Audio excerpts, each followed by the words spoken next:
Hello दोस्तों, natural और organic product की बात आती है तो ज्यादातर लोगों का भरोसा पतंजलि के साथ होता है। यही नहीं, कोविड के समय पतंजलि के प्रोडक्ट्स की बिक्री काफी बढ़ गई थी।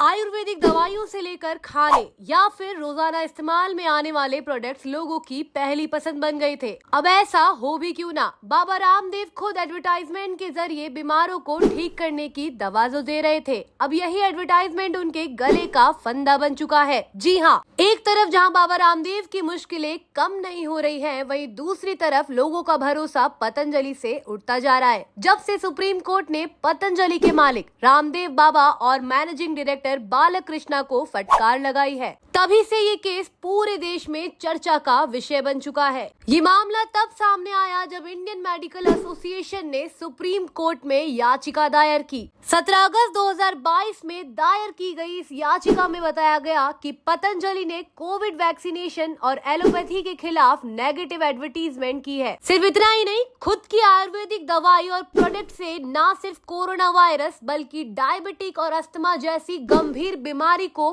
पूरी तरह से ठीक करने का झूठा दावा भी किया। इसके अलावा चिकित्सा और कोविड-19 वैक्सीनेशन प्रोग्राम के खिलाफ पतंजलि आयुर्वेद ने अपमानजनक अभियान भी चलाए। वहीं फॉल्स एडवर्टीजमेंट्स और गलत प्रचार की वजह से पतंजलि पर 2 कानून का उल्लंघन करने का आरोप लगा है। पहला drugs and magic remedies act 1954 और दूसरा कंज्यूमर प्रोटेक्शन एक्ट 2019। हालांकि मुश्किलों को बढ़ता देख बाबा रामदेव और बालकृष्ण ने माफी मांगने की बात कही। इसके बावजूद कोर्ट ने साफ कह दिया कि ये मामला खत्म नहीं होगा। पुराने रिकॉर्ड्स को देखें तो बाबा रामदेव ने फॉल्स एडवर्टीजमेंट्स के साथ साथ एलोपैथी को लेकर भी नेगेटिव स्टेटमेंट दिए थे। मीडिया रिपोर्ट्स के मुताबिक साल 2021 में उन्होंने कहा कि एलोपैथी की दवाई खाने से लाखों लोगों की जान चली गई, इससे कोविड का इलाज नहीं किया जा सकता। वहीं इस बयान को सुनने के बाद सुप्रीम कोर्ट ने न सिर्फ बाबा रामदेव का बल्कि केंद्र को भी निशाने पर लिया। उन्होंने सवाल किया कि आखिर इस तरह की बयानबाजियों के दौरान केंद्र ने अपनी आंखें क्यों बंद रखी।